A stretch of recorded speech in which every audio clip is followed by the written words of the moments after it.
Boa noite. Este é Heads Up on África. Desta vez vamos falar de São Tomé e Príncipe, vamos falar do processo eleitoral que ainda está por concluir. Todos nós sabemos que o processo eleitoral de São Tomé começou no dia 18 de julho, tinha fim previsto no dia 8 de agosto. Por vários aspectos administrativos, as eleições não chegaram ao fim. Apontou-se uma nova data, 29 de agosto. Posteriormente, esta data foi alterada para o dia 5 de setembro. Ao alterar as eleições para 5 de setembro, está comprometido o ciclo normal de funcionamento da estrutura presidente da República. Porque, conforme nós sabemos, estava previsto, se tudo corresse na normalidade, o novo presidente, tomaria posse no dia 3 de setembro. Vamos ver. Para isso eu convidei aqui o doutor Vladimir Brito, pai da Constituição cabo-verdiana e consultor em vários países lusófonos sobre a matéria da constitucional. Também professor catedrático na Universidade de Minho e na Universidade Portucalense, onde ministra o Direito Público Internacional. É com o Dr. Vladimir Brito que eu vou já a fala.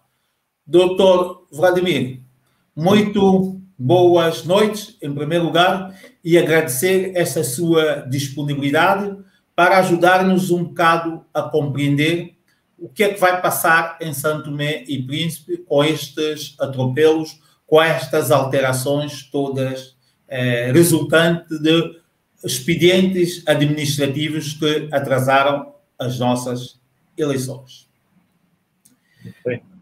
Agradeço imenso essa sua disponibilidade.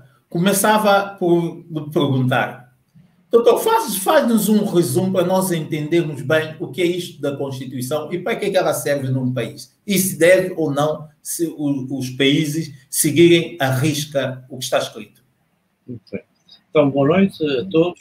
Muito obrigado pelo convite para estar presente para falar um pouco sobre as questões constitucionais de São Tomé e Príncipe. Eu começaria por dizer que a Constituição é a lei fundamental de qualquer país, é a lei magna do país e é a lei que condiciona a feitura de todos os outros atos legislativos ou regulamentares desse mesmo país. Ou seja, nenhuma norma publicada ou aprovada pela Assembleia Nacional ou nenhum regulamento aprovado pelo Governo ou pela Administração Pública, nenhum decreto aprovado pelo Governo podem contrariar a Constituição. Se houver essa contradição entre a norma constitucional e a norma ordinária, a norma constitucional tende a prevalecer sobre a norma ordinária, que significa que não pode ser aplicada esta última por violação das regras e dos princípios constitucionais. Essa é a ideia base que temos da Constituição, para toda a gente entender, ou seja, é de facto a norma que condiciona toda a produção legislativa de um país e que deve ser seguida e respeitada integralmente. Aliás, todos os Presidentes da República juram, e todos os titulares dos órgãos de soberania, quando tomam posse, juram respeitar e fazer respeitar a Constituição da República. Significa que eles próprios têm de estar atentos às normas constitucionais sempre que tenham de praticar atos legislativos, seja de que natureza for. A ideia base da Constituição seria essa. Todos os países têm uma Constituição, escrita ou não escrita, no caso da Inglaterra tem uma Constituição não escrita, no Reino Unido, aliás, e portanto, mas de qualquer modo, as regras são claras para todos os operadores públicos ou privados que têm de obedecer às regras constitucionais. Antes de nós entrarmos no processo eleitoral santomense, o professor é o pai da Constituição de Cabo Verde. Como é que serviu, o que é que serviu de suporte, porque Cabo Verde antes não tinha uma Constituição, tal e qual como os outros países também independentes, não é? O que é que serviu de suporte para elaborarem a Constituição de Cabo Verde que leva a que nós não encontramos conflitos no pós-eleitoral cabo-verdiano. Entretanto, como sabe, em todos os processos eleitorais santomenses, eu contacto-lhe sempre, porque há aqui algumas dúvidas, há aqui interpretações várias, e gostava de ouvir de si como é que conseguiu Cabo Verde ter uma Constituição que funciona e nós temos também uma Constituição e temos dificuldade a interpretar. Em primeiro lugar, porque a Constituição cabo-verdiana foi feita por cabo-verdianos, não foi importada. Eu aprendi muito cedo, ainda andava na faculdade de Direito, quando li um livro de um autor francês que falava das várias constituições dos vários países de língua francesa, e depois descobri que esse mesmo autor também escrevia constituições para alguns desses países de língua francesa que tinham assumido independência. Curiosamente, também verifiquei que aquelas constituições, com o tempo, tinham de ser mudadas porque não prestavam, não serviam. E o professor que fazia isso era um homem competentíssimo, não há nenhuma dúvida nenhuma sobre isso, sobre a sua competência científica, técnica, etc. Bom, a questão que se colocou é pensar, por que é que não servia?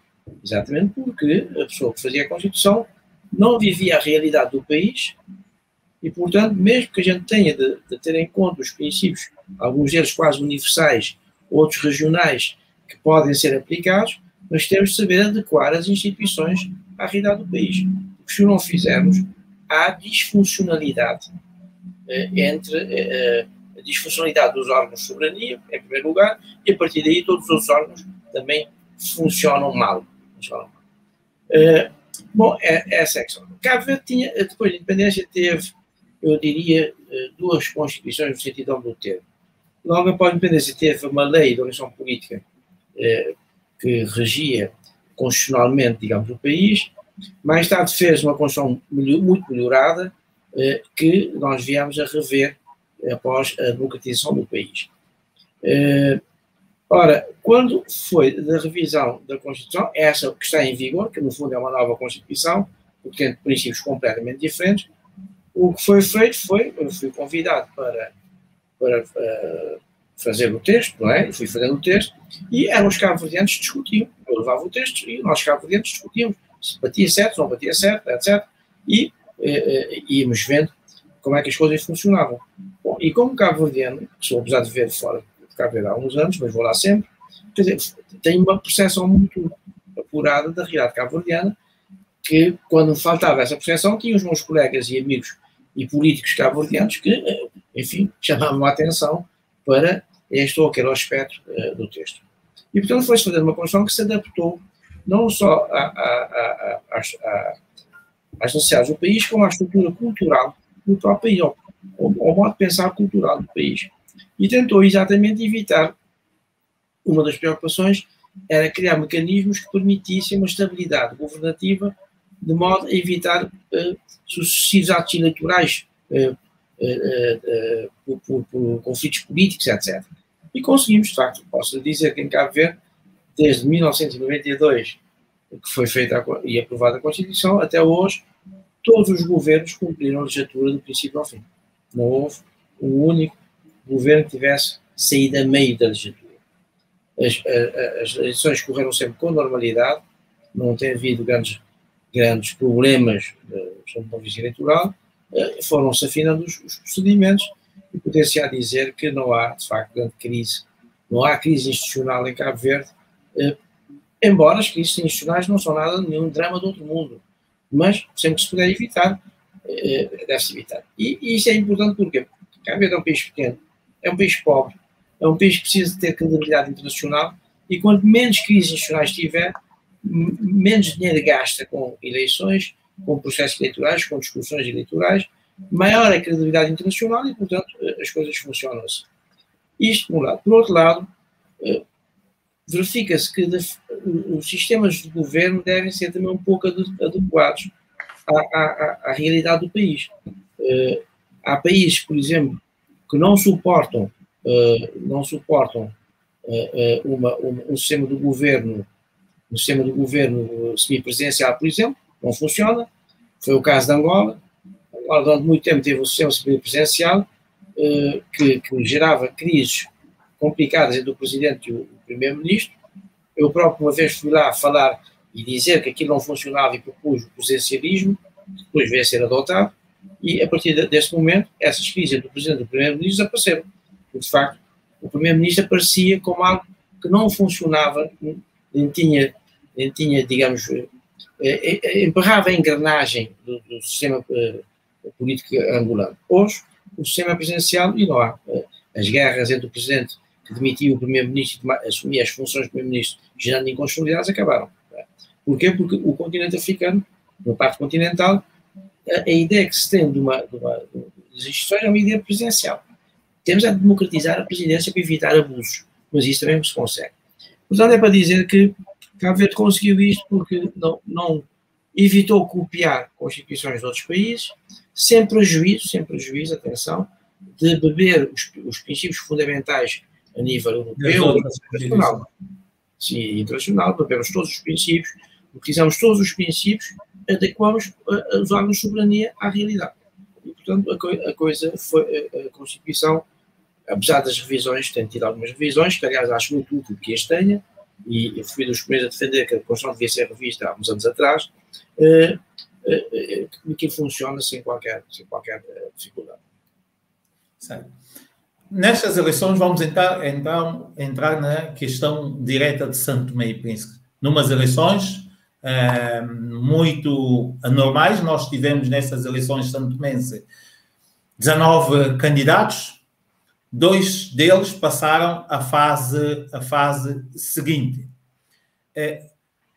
Dos 3 primeiros candidatos, os 3 primeiros manifestaram o seu desacordo em relação ao ato eleitoral, alegando que teria havido irregularidades, quer o vencedor, quer o perdedor. É normal acontecer isto numas eleições? Bom, normalmente não acontece. O vencedor acha que teve sempre razão e que ganhou e bem, e o perdedor é que acha que devia ter ganho e não ganhou e pede recontagem de votos, apresenta protestos, etc. Agora, quando numa eleição toda a gente, passa a expressão, reclama contra a própria eleição, significa que algo vai mal no reino da Dinamarca, ou seja, correu qualquer coisa de muito mal que leva a que todos os candidatos venham a reclamar de facto o processo, entendendo que o processo teve vícios que justificam as suas reclamações, portanto não é normal. Efetivamente, vendo a ata do Tribunal Constitucional com o número de votos, número de eleitores e número de votos, bom, aí há qualquer coisa de facto que devem ter sido 2 São Tomés a fazer as eleições, não é? Porque o número de votos somados dá quase o dobro do número de eleitores, o que revela que de facto há uma enorme anormalidade do processo eleitoral. Perante enormes anormalidades, e o próprio presidente do Tribunal Constitucional foi explícito quando diz de que havia falhas insanáveis. Sim. O ato eleitoral desta natureza pode ser anulado ou não? Se o Constitucional entende que há falhas insanáveis, significa que o ato eleitoral tem de ficar completamente nulo, tem de praticar o ato eleitoral. Porque uma coisa é precisar de sanar um ato, ou seja, há pequenos vícios que depois podem ser corrigidos. Quando diz que o ato eleitoral é insanável, imaginemos um ato eleitoral que foi feito com intervenção militar, obrigar as pessoas a votar num dado partido ou numa dada pessoa. Bom, se é insanável, essas eleições não valem, têm de ser repetidas. Essas foram as expressões do presidente do Tribunal Constitucional, que no acórdão deu por vencido e quis deixar bem claro qual era a sua posição. Sim, se ele deu como vencido, é claro que o acórdão depois funciona com a maioria, não é? Mas se o seu presidente do Tribunal Constitucional deu-se como vencido porque entende que aquilo é insanável, significa que no entendimento dele as eleições deviam ser repetidas, recomeçadas e repetidas completamente, e não passando à segunda volta. Porque passar à segunda volta significa passar com atos absolutamente anormais, insanáveis, e que geram problemas de legitimidade da personalidade que vier a ser eleita. Porque, repara, se alguém que vai a uma eleição, que tem 27 mil e tal pessoas, 900 e tal pessoas, como eleitores, e o primeiro candidato recebe 30 mil votos, bom, é evidente que ele tem de perguntar de onde é que vieram os outros 3 mil e tal votos. Os mortos não votam, como já sabemos, e, portanto, houve duplicação de votos, há pessoas que votaram 2 ou 3 vezes, ou houve contagem de votos errados, ou então os mortos votaram. Esta anomalia já vinha desde mesmo nas mesas eleitorais e foi agravada depois no acórdão do Tribunal Constitucional. Havia mesas em que o candidato tinha 100 e tal votos, o total de votantes eram 120, por exemplo, e um dos candidatos tinha 233 votos. Já são problemas que já vinham de trás e que continuaram no processo até as últimas. Daí a razão do Sr. Presidente do Supremo Tribunal Constitucional quando diz que o vice é insanável. Verifica-se imediatamente que houve fraude eleitoral. Houve pessoas que votaram por menos 2 vezes, ou 3 vezes, ou foram lá introduzidos votos por alguém que decidiu meter votos nas urnas. Ou a contagem foi também, passa a expressão, enganosa porque contou mais do que lá estava. Um desses vícios ocorreu. Se não se consegue apurar qual deles, mas o ponto é que se há 100 eleitores e aparecem 200 votos, há qualquer coisa que tende a anular eleições nessa mesa. Há um vício insanável, de facto. Não é possível mantê-lo como válido, porque nisto está-se a favorecer ilegitimamente um candidato que é o que teve os votos a mais relativamente aos outros. Ultrapassando esta situação, nós conseguimos ultrapassar esta situação com outras anomalias em termos de prazo. A situação foi ultrapassada, marcou-se as eleições para o próximo dia 5 de setembro. Sim. Conforme eu disse no início, o presidente da República o novo presidente deveria tomar posse no dia 3 de setembro. Houve um partido que, no imediato, fez uma proposta de prorrogação do mandato do presidente. Como é que vê esta proposta? Era normal, execuível? Não, porque se o partido fez a nível fez por declaração pública, de campanha eleitoral, etc., mas isso não tem relevância, mas se o fez na Assembleia Nacional de São Tomé, obviamente temos aqui um problema complicado, que é um problema de proposta de revisão de Constituição. Porque a prorrogação de mandato só pode ser feita se a Constituição for revista, a dizer que o mandato não é de 5 anos, mas é de 5 anos e uns dias, ou 6 anos, ou de 7 anos, seja lá o que for. É? Portanto, ao fazer essa proposta, uma.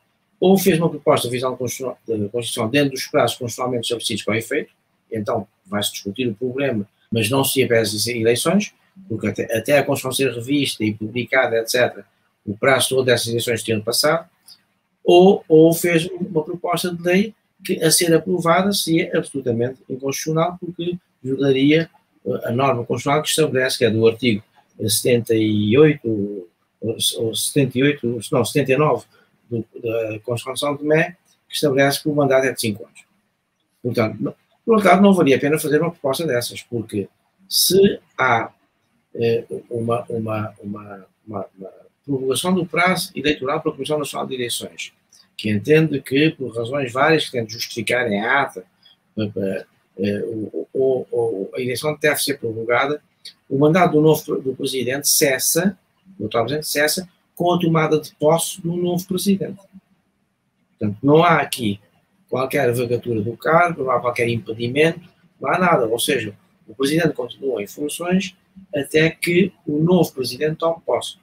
O que significa que a Comissão Nacional de Eleições tende a acelerar todo o processo eleitoral de modo a evitar que esse espaço de tempo entre o fim efetivo do mandato e perdão, o fim do mandato de acordo com a Constituição e o fim efetivo do mandato por razões eleitorais seja o menor possível.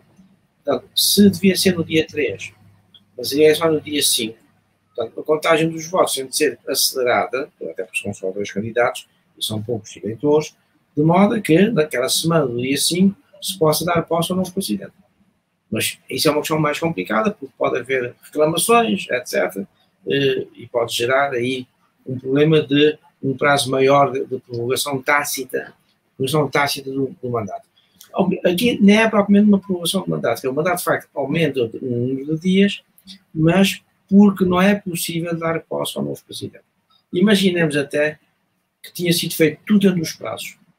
O novo presidente podia tomar posse no dia 3 porque estava tudo certinho no dia 4. E no dia 2 ele teve de ser internado de urgência por uma cirurgia, por exemplo, e que o impediu de estar presente na Assembleia Nacional. É claro que não há aqui nenhuma vacatura. O presidente atual continua, o cessante continua em funções, quando o presidente eleito restabelecer e puder ir ao Parlamento, vai ao Parlamento tomar posse. Deve-se evitar ao máximo essas crises institucionais, porque elas desacreditam as próprias instituições. Quer dizer, um debate sobre questões que são normalmente resolvidas com toda a naturalidade, em termos de uma interpretação da Constituição que conforme à estabilidade institucional, deve ser feita dessa forma, porque senão os países estão permanentemente a ver quem é que quer ser presidente. Não é? No fundo, vou ser presidente por 3 dias, ou por 4 dias, ou por uma semana, mas vai ficar que eu fui presidente durante 3 dias. Não vale a pena, porque, de facto, as regras constitucionais também têm de ser lidas e interpretadas de modo a acomodar os países a uma certa paz comunitária, digamos, institucional. Pelo que me está a dizer, depreendo que o que tem sido o tema central do debate em São Tomé e Príncipe, se há vacatura ou não do cargo de presidente, se há possibilidade do presidente da Assembleia Nacional assumir a presidência, pelo que me está a dizer, não se põe esta possibilidade. Não, porque não há vacatura. A vacatura do cargo dá-se quando o presidente, no meio do mandato, morre, fica impedido por doença psíquica, física e psíquica simultaneamente, e não pode ser mais a função, que o Tribunal Constitucional declara, de facto, que está impossibilitado, e falta ainda 2 anos ou 1 ano e meio para acabar o mandato, aí há vacatura.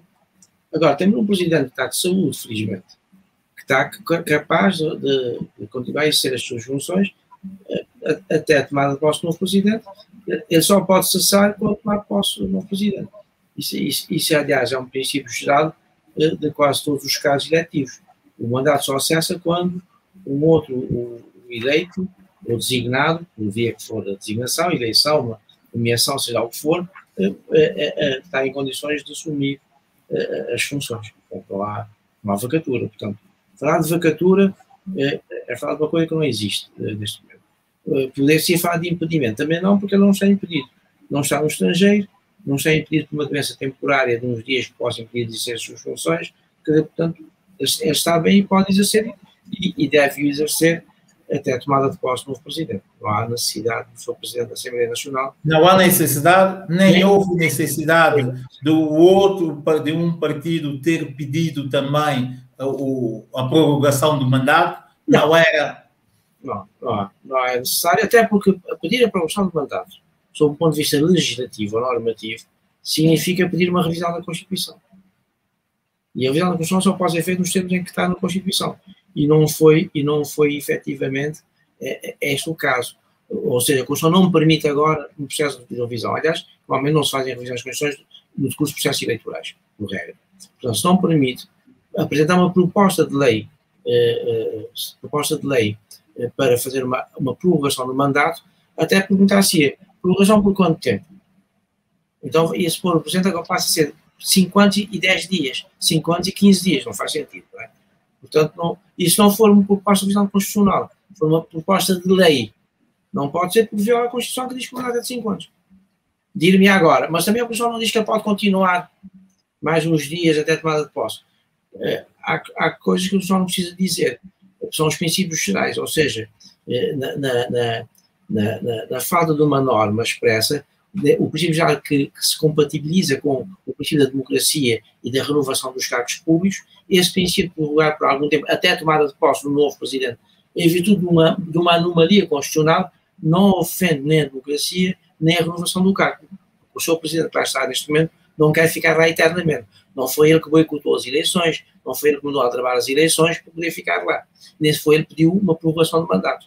Portanto, ele está lá à espera que a Comissão Nacional de Eleições lhe diga, olha, o novo presidente é este senhor.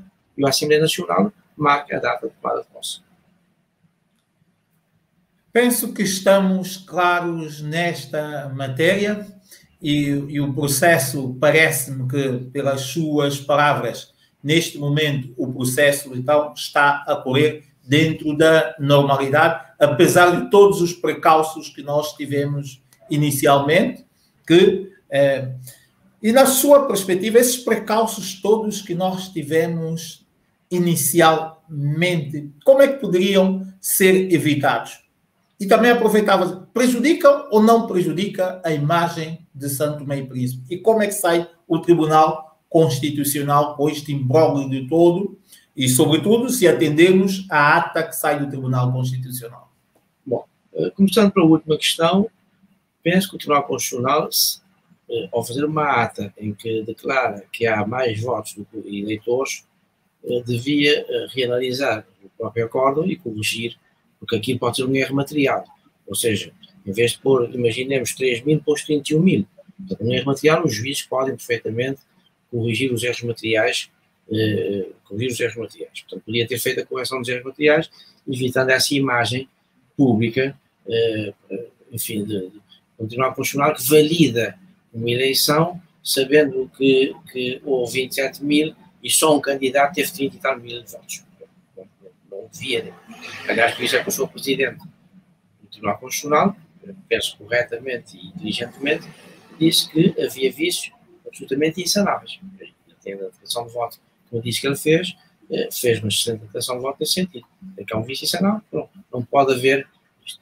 É claro que eu estou convencido que houve um erro de contagem. Portanto, lá houve um lapso material, um lapso scalami, como a gente diz em direito, lapso de escrita, e que podia perfeitamente ser de imediato corrigido a partir do momento em que alguém chamasse a atenção, olha que está.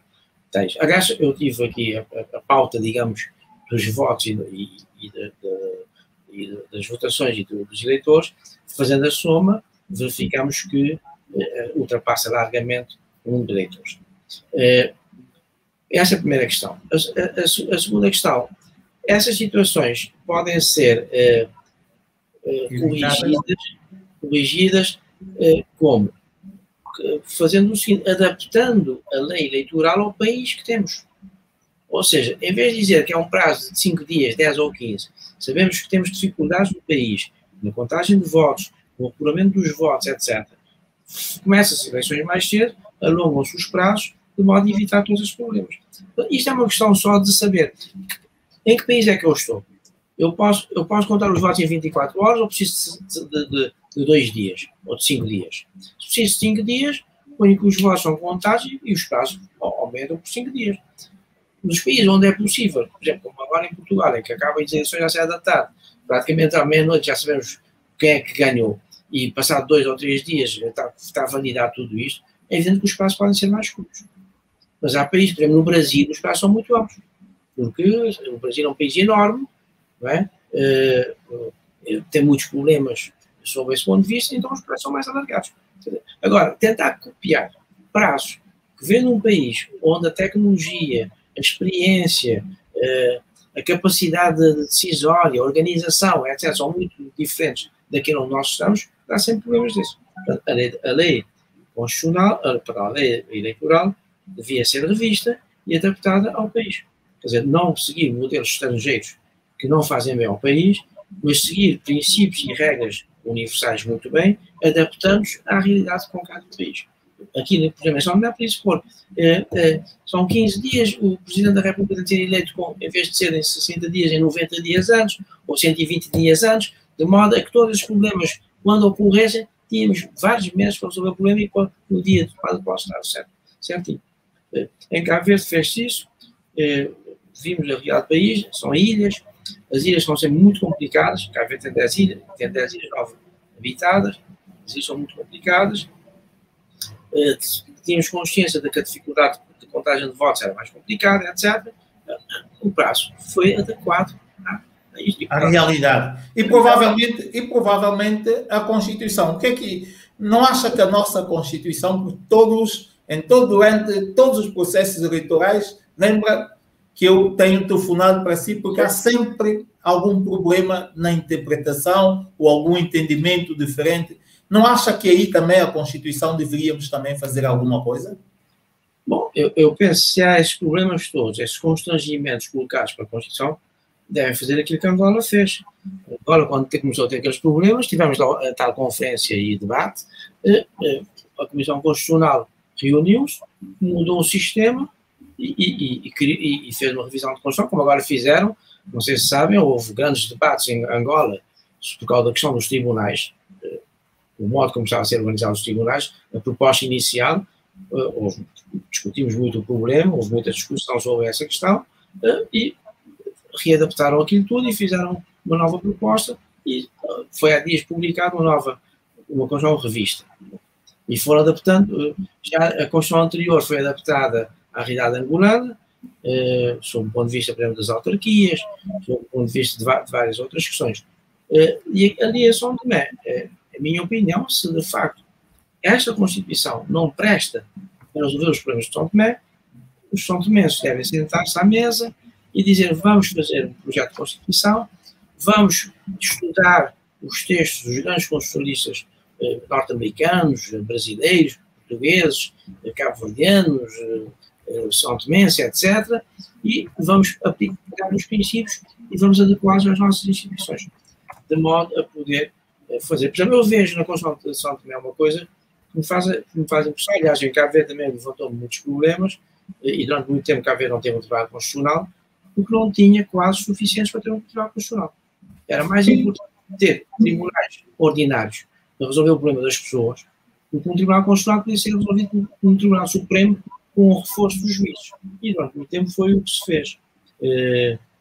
Foi o que se fez durante muito tempo. Agora já há um tribunal constitucional em Cabo Verde, embora eu pessoalmente ainda continuo a não concordar muito com o Tribunal Autónomo em Cabo Verde, porque continua a haver, apesar de muitos advogados, muitos juristas cabo-verdianos, mas ainda há falta de juízes. Basta ver que só temos 3 juízes no Tribunal Constitucional. Eu costumo dizer, brincar, se um adoece não há quórum, não é? Portanto, penso, é a minha opinião, para aquilo que eu conheço de São Tomé, não sou nenhum especialista em São Tomé, mas tive muitos alunos meus que são juízes em São Tomé, alguns alunos meus são juízes em São Tomé, juízas, aliás, a maior parte era senhores, juízes em São Tomé. Penso que seria mais útil repensar, de facto, a própria existência do Tribunal Constitucional com tão poucos juízes, quando há falta de juízes, talvez, no Supremo Tribunal. Mas isso depois é uma questão que penso que tem de ver, pensar e discutir, mas com seriedade, sem problemas, porque uma revisão constitucional é uma revisão para adequar um texto constitucional à realidade do país, para melhorar a imagem. Eu digo sinceramente, sempre que me telefona a questões constitucionais, às vezes até fico constrangido, como africano que sou, fico constrangido de ver um país pequeno. Eu convivo muito com São Tomé em Coimbra, tive amigos com São Tomé em Coimbra, com quem convivíamos durante a luta de libertação e essas coisas. E fico triste de saber, por exemplo, que há esses problemas, que quando falo com os meus colegas também acham, mas como é que isto pode ser possível? A imagem do país também não fica favorecida com essa crise permanente em problemas eleitorais, até porque a comunidade internacional está com os olhos postos a cada um dos países onde tem interesses de investimento, de uma justiça rápida, de uma estabilidade institucional, e, portanto, as constituições têm de dar essas garantias. Doutor, eu tenho que agradecer esta disponibilidade em partilhar conosco este seu saber. Vem, de facto, aqui o professor, vem, de facto, aqui ajudar-nos no esclarecimento do grande problema, havia ou não a vacatura do cargo do Presidente da República pós o 3 de setembro, e também trouxe-nos que eu posso resumir aqui, a ideia de que o mandato do presidente fazia sentido, que é o que está agora em curso, que a renovação fosse tácita e não nenhum expediente para a prorrogação do mandato do presidente era suportado pela Constituição. Estaríamos a cometer aqui ilegalidade ao tentar prorrogar o mandato de uma forma indevida, até porque, se é possível fazer tacitamente, por que tentarmos com uma lei especial? Que seria inconstitucional. Que seria um inconstitucional, porque era mais um problema que se criava. Era criar uma lei constitucional inconstitucional para prorrogar o mandato. Não é? Portanto, não vale a pena estar a criar mais problemas, já basta esses e são muito sérios. Professor Vladimir Brito, só lhe tenho que agradecer e esperemos que algum dia possa vir ajudar a São Tomé e Príncipe para nós termos uma Constituição muito parecida com a que é cabo-verdiana, em que normalmente os processos eleitorais acabam de uma forma serena. Espero que algum dia poder vê-lo ajudar-nos nesta revisão da nossa Constituição e também da própria nossa lei eleitoral, para que ela funcione, como disse bem, de acordo com a realidade do próprio país. Muito obrigado por essa sua explicação. Nós, santomenses, agradecemos imenso. E com certeza toda a comunidade lusófona que estava ansiosa agradece-lhe essa sua explicação. Não sei se tem alguma palavra a dizer ao povo de São Tomé e Príncipe nesta hora que as eleições serão no dia 5 de setembro. Não, eu quero agradecer também o oportunidade que me deu para falar consigo e com as pessoas que nos ouvem e desejar que todo esse processo decorra agora com a normalidade possível, de modo a que o futuro Presidente da República de São Tomé seja reconhecido como Presidente legítimo do povo são tomense, um legítimo representante do povo são tomense, e que de facto no futuro essas situações, enfim, que não abonam muito para as instituições são tomenses sejam eliminadas e feitas, enfim, e sejam corrigidas sob o ponto de vista legislativo e constitucional. Da minha parte, como sabes, sempre estive disponível para colaborar naquilo que me é possível, daquilo que eu tenho capacidade de fazer, não é? Portanto, estarei sempre disponível para essa colaboração, mas, enfim, como temos vindo a fazer há muitos anos, não é, Danilo? Que, de facto, sempre que há eleições, telefonam e temos falado sobre essa matéria. De qualquer modo, muito obrigado a todos por me terem ouvido, terem tido a paciência de me ouvir durante esse período de tempo que eu falei com o Danilo neste programa, nesta plataforma. Muito obrigado. Muito obrigado.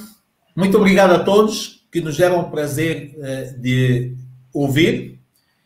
Tive aqui em fala com o professor Vladimir Brito, constitucionalista, professor de Direito Público na Universidade Portucalense e também na Universidade de Minho, o pai da Constituição cabo-verdiana, quem nos trouxe aqui o seu ponto de vista sobre o momento eleitoral São Tomé e Príncipe. Registro que a nossa lei eleitoral deve ser revista tendo em conta as nossas realidades. Um segundo registro também é que a nossa Constituição deve também ser revista muito próxima também da nossa realidade e que seja feito por pessoas que conhecem São Tomé e Príncipe e que seja com a participação dos santomenses. Por último, que é o facto que todos nós aguardávamos. Há ou não há a vacatura do lugar da Presidente da República após o dia 3 de setembro? Na perspectiva do constitucionalista convidado, o professor catedrático Vladimir Brito, não há vacatura, nem fazia sentido nenhum qualquer proposta de prorrogação do mandato do presidente. Esta prorrogação era tácita, seria tácita, conforme as conclusões que nós chegamos recentemente, e tudo aponta nesse sentido. E no dia 5 de setembro, nós teremos as eleições em São Tomé e Príncipe. Um bem-aja a todos, muito agradecido a todos, especialmente ao professor Vladimir Brito. Um bem-aja a todos. É.